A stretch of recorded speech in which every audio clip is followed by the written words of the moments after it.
Welcome to the hub of Canadian college football news. This is Krown, Gridiron Nation on TSN.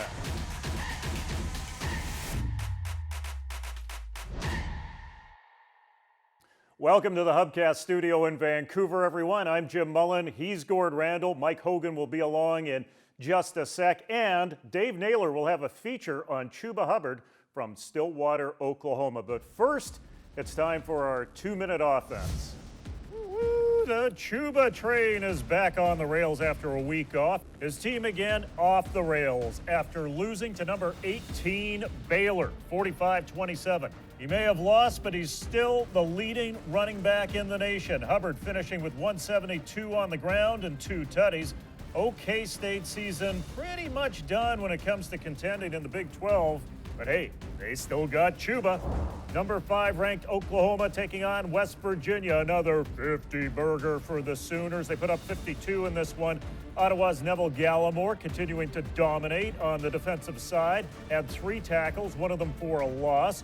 But as usual, his impact cannot be told on the stat sheet. 10th ranked Penn State hosting Michigan for their whiteout game. The home fans had a whole lot to cheer about. Penn State holds on for a 7-point win. Ottawa's Jesse Luketa with a big-time pass breakup in the end zone at the end. Jonathan Sutherland finishing with 3 tackles as the Nittany Lions stay undefeated. The Ohio Bobcats and Oakville's Nathan Rourke with their biggest win of the season over Kent State. Rourke put his team on his back, a season high in passing yards with 342 through the air, 2 touchdowns, used his feet for another 85 yards, and a couple of TDs on the ground. Rourke and the Bobcats still in the thick of things in the MAC. Canada's NCAA football team did something they haven't since 2014. They beat a Division II team 24-17 over Azusa Pacific. Vancouver's Ryson John with 3 TD receptions for the win. Congrats to head coach Thomas Ford. London native Sydney Brown's Illinois Illini upsets ranked Wisconsin Badgers with a game-winning field goal as the clock struck midnight. Brown finished with 11 tackles. More on Sydney Brown throughout the show. Undefeated Wisconsin taken down by London, Ontario's Sydney Brown and the Illini. They were 31-point dogs. This is probably going to be the biggest upset we see all year. Yeah, I would agree. It might not be, Appalachian State, Michigan from 12 years ago, but it's a pretty big upset. And part of the reason, as you mentioned, was London, Ontario's Sydney Brown, who had 11 tackles, 9 were against the run, so it wasn't exactly like they were picking on him in the secondary on passes. He did exactly what he was supposed to do, as did the secondary. They only gave up 2 plays, passing plays of 20 yards or more, and that's really where the Illini had really struggled this year, especially earlier in the season. And Brown did miss the first 2 games of the year this year. So he had a dynamite game. He was strong on run support, and I think we really have to tip the hat this week because, as you mentioned, that's probably going to be the biggest upset in NCAA play this year, and Sydney Brown was a big part of the reason why they won. October 14th, 2014. That's the last time Simon Fraser defeated a Division II opponent, Gord. Finally, they went A to Z in the USA, upsetting Azusa Pacific. 49 attempts. That's a long, long time. It is a long, long time, and it's funny you bring up 2014 because 2014 was also the last time Illinois beat Wisconsin. So an interesting coincidence there because in 2014, a win over the South Dakota School of Mines was Simon Fraser's last win over Division II competition before this past Saturday. And a couple things were the difference for Simon Fraser. They outgained an opponent on the ground for the first time in a long, long time, and their freshman quarterback, Brandon Nixich, did just enough to get the job done. And when just enough to get the job done is breaking a 48-game win streak, well, you'll take that. Let's see if a Simon Fraser player made it into our stateside 5. In at number 5, Montreal native and Yukon quarterback Jack Zergiotis, 27 of 44 for 270 yards and 2 TDs. He's got the number 1 position now in a 24-17 loss to Houston. It's London's Sydney Brown in at number 4, 11 tackles, 3 solos in that monster 1-point Illinois upset over Wisconsin. It's Ryson John back for the 2nd time this year, the SFU receiver with 8 catches for 109 yards and all 3 of the Clan's TDs. in the win over Azusa Pacific on the road, breaking a long D2 losing skid for SFU. In at 2, you know him by a single name, CHUBA. CHUBA Hubbard, that is, still the NCAA rushing leader and TD leader.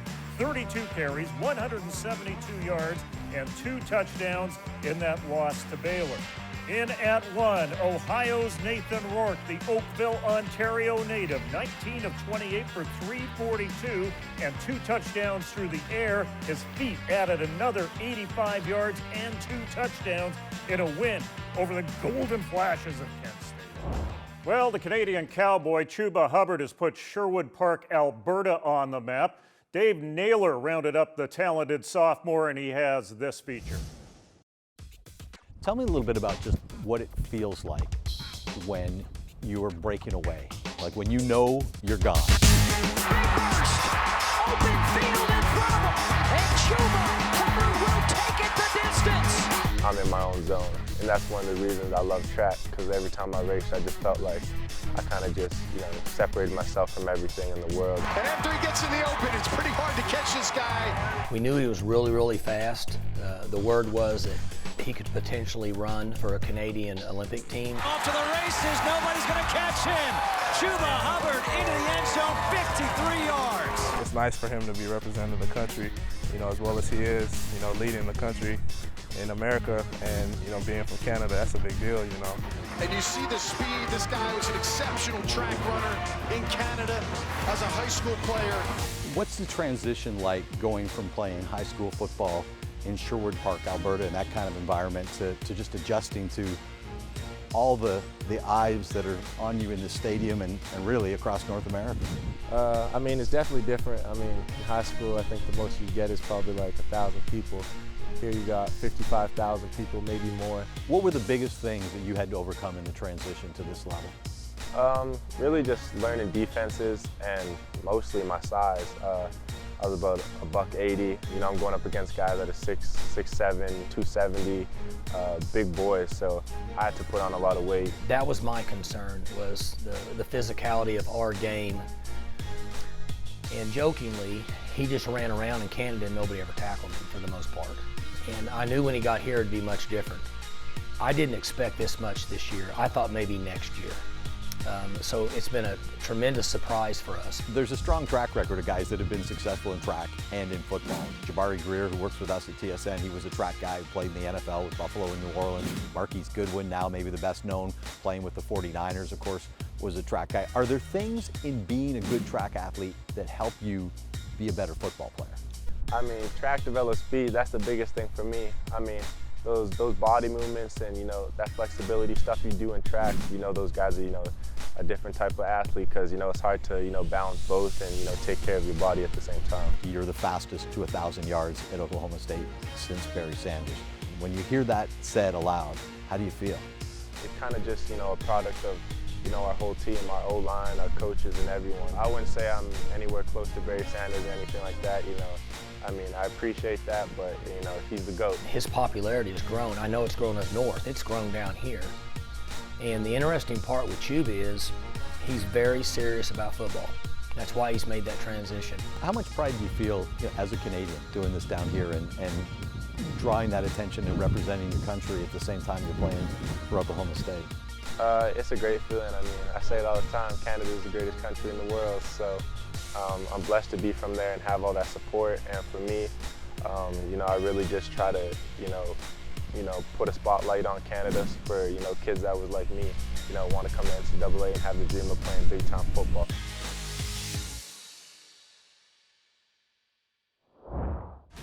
When we come back, it was upset weekend in U Sports. Stick around. In British Columbia's Similkameen Valley, our partner Sonny Dhaliwal and his family grow and pack some of the finest fruit you will ever taste. Thank you, Sonny, for making Krown produce fresh at its best. Welcome back to the Hubcast studios. Wow, what a crazy weekend in U Sports, and we'll tell you all about it in our 3-minute warning. Manitoba Calgary upset number 1. The herd was the word. All Manitoba in this one. They led by 25 at one point. 5 different players found the promised land Manitoba by 14 over the Dinos. Upset number 2. Number 3 ranked Saskatchewan at last place UBC on Legends Day. You can pick your friend, you can pick your nose, and you can pick 6. Just ask Ben Halatic. 52 yards later, that opens the scoring. But Saski led by 12 heading into the 4th. Cue the comeback by the T-Birds. They go on a 13-0 run, capped off by this Garen McDonnell 11-yard field goal with 31 clicks left on the clock. UBC with the big upset. Mount Allison winners of 3 in a row. The latest victim, the Bishops Gators, Josh Hicks, hauled in 4 receptions for 104 yards and a touchdown. Ugly Rock Fight Part 2, Laval, Montreal, a record crowd at Peps of 19,381. Let me tell you, that was the highlight. Laval win by 13 in a low offensive affair, but Laval gets home field throughout the playoffs. Mac Waterloo, a must-win for a first-round bye for McMaster, and they get it by shutting down Waterloo's Trey Ford, who produced only 190 yards combined on the ground and through the air for the Warriors. Mac finishes in second at 6-2. Waterloo off to the quarterfinals. Carleton Laurier, win and you are in. For those of you who wrote off the Ravens, time to walk that one back. The Ravens open with a 15-0 lead, and they don't look back. Laurier misses the postseason for back-to-back seasons for the first time since 1993. Ouch. Laurier with all the momentum in the world heading into a game versus Carleton. Win, and they'd be in. Mike, what happened? I wish I knew. I can't figure this one out. I mean, here's a team that had put up 350-plus performances in a row. They were running the ball as well as anybody in the country, and they have a smothering defense. I don't know what happened against Carleton. Second year in a row now, they've missed the playoffs with a very good team. They're well coached, tons of talent. You can look back on this season in 2 games. Early in the season, they had a 22-3 fourth quarter lead over Ottawa and lost. They also had a 17-0 lead over Toronto and lost. So they were nicked up early in the season, and it cost them the 1-3 start, guys. They just couldn't get past it. Yeah, maybe an emotional letdown after that big battle of Waterloo. And how about Carleton, though? 2 weeks ago, after the Panda game loss to Ottawa, we left them for dead because they had their last 2 games at with McMaster and then at Laurier. We thought they were done, and now they're in. A fantastic bounce back for them, but it was also a crazy weekend out west where every favorite arguably lost. Calgary loses to Manitoba on the road, Alberta loses to Regina at home, and then Saskatchewan comes into Vancouver and loses to UBC. And it's unfortunate in particular for the Huskies, who were in the driver's seat in the Cam West standings for all of about 2 hours until they finish losing their own and then relinquish that control back to Calgary. Calgary finishes with UBC at home. If they win there, they are the #1 seed for sure. If they lose there, Alberta and Saskatchewan win, then things start to get mucky as it can be a potential 3-way tie for first place. But it should be interesting as it's really topsy-turvy in the Canada West right now. When we come back, it is our 3 games to watch. From the Similkameen Valley in British Columbia to the Western Cape of South Africa, our global network of grower partners produce the finest fruits and vegetables for Canadians. Those partners make Krown produce fresh at its best. There it is, your top 5 high school teams in the home and native land, according to Canada Football Chat. No change at the top of the board, but if you want to see the rest of it, go over to CanadaFootballChat.com. Welcome back, everyone. 2 games in Canada of the playoff variety and a top-billing game in the US of A in our 3 games to watch. OUA quarter number 1, 4-4 Waterloo at 5-3 Ottawa. Waterloo's Trey Ford leading the Heck Creighton race. Trey Ford needs to find his game on the road, but more so, the Warriors defense needs to stop the bleeding against the GGs. In the other quarter, it's 4-4 Carleton at 6-2 Guelph. Both these teams on a streak. Carleton of the 2-game variety after the Panda loss. Guelph with a 3-game streak. Guelph has the top defense in the OUA. So, which Ravens offense will show up? So 2 OUA quarterfinals. Mike, let's get you talking on Carleton and Guelph first off. Yeah, Guelph's got maybe the best defense in the OUA. They are fantastic. They held opponents to about 18 points a game. They had 31 sacks this year and scored 4 touchdowns defensively. They are sick on their return games. They are just fantastic. And they've got an improving quarterback, and I know we've talked about Theo Landers often on this program. He's continually gotten better, and his last 4 games have been really good. His last game against Toronto may have been the best one he's played in his OUA career.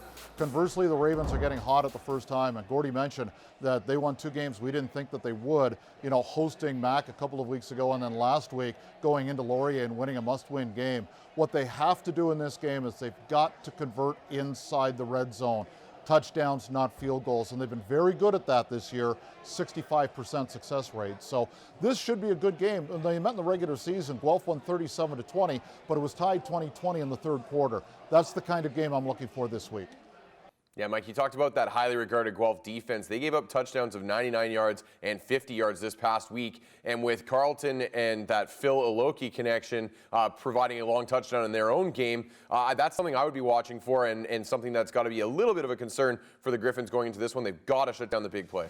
But I want to talk about Waterloo, Ottawa, and the most exciting offense in the country this year. Kind of misfired last week with Trey Ford only throwing for 157 yards, 39 of those coming late, and that was his only completion of more than 15 yards on the day. They were completely stymied by the MAC defense, and Tyler Ternowski was on a milk carton for most of that afternoon as well.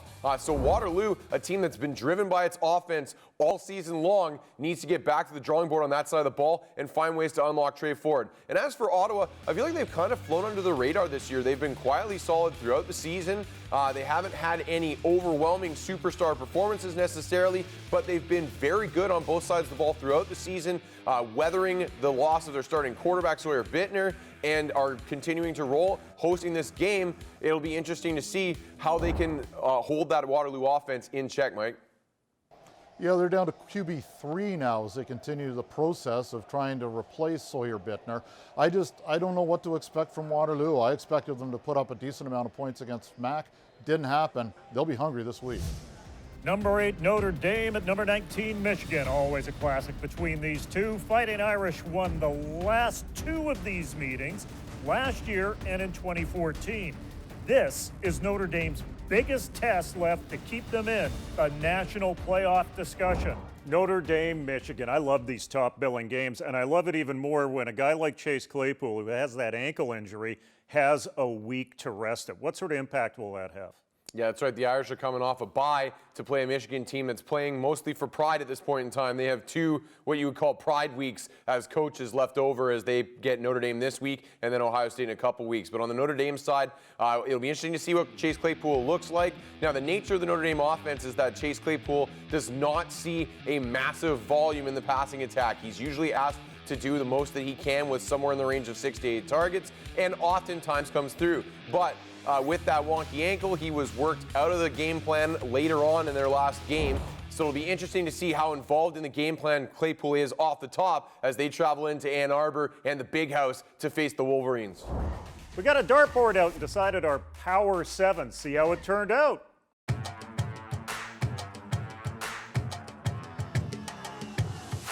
Every down, pass, rush, and kick brings us closer together. This is how we play. Here is why we play. It takes a team to play football, and it takes Football Canada to help keep amateur players in the game, from playgrounds to stadiums. Well, we had fun figuring this out, this week's Power 7. Laval, of course, in at number 1. Western and Mac with a bye through to the semifinals in the OUA. Montreal in at 4. Calgary in at 5. Guelph in at 6. Saskatchewan, you could have moved up, but you blew it in Vancouver. Yes, Weekend Warriors time. Let's start with you, Mike. You know, I watched the Waterloo-McMaster game and I was looking for a high-scoring game, and it wasn't really entertaining if you wanted to see, you know, a back-and-forth lead change kind of game. But if you like defensive football, you were intrigued by what McMaster was doing to Trey Ford, who just couldn't get it going all day. At one point, it was McMaster 24 points, Waterloo 15 yards. That's the kind of game that defense had. There were a lot of questions when Greg Knox left the program about what they'd do defensively. Scott Brady put together a brilliant game plan against a team that put up 92 points in 2 games against Western and Laurier. So Scott Brady, the defensive coordinator at McMaster, gets my weekend warrior. I'm going to go back stateside, and in a huge win for his program, Sidney Brown stepped up big time for the Fighting Illini in their victory over Wisconsin. For the second week in a row, he put up double digits in the tackle column, 3 solo tackles, a pass breakup. He looks like he's shaken off those early season injury woes. He was fantastic this past week. He's my weekend warrior. What a miserable year for UBC, but what a great way to close things out with a win over number 3 Saskatchewan and Stony Creek, Ontario native and receiver Jacob Patten. You are my weekend warrior for 10 receptions, 203 yards, and a touchdown. It's a capper to what's been a pretty good season for a highly underrated wideout. You are my weekend warrior. What we want to know, and we will know it from that guy over there. Yes, you will. What I want to know is Bishop's going to put up its best season in a long, long time and miss the playoffs anyway? They could finish, they're done. They're on bye this week at 4-4. However, Mount Allison hosts a home and cool Acadia that has already clinched first place at home. And then St. Mary's has last place St. FX at home as well. If both those teams win their games this weekend, it creates a 3-way tie at 4-4 with just 3 teams in the conference making the playoffs. In that 3-way tie, there is a very realistic chance that Bishops could be the odd team out and go 4-4, and despite all the positive momentum that I've talked about a few times on this program, they could miss the playoffs entirely. I want to see how that plays out.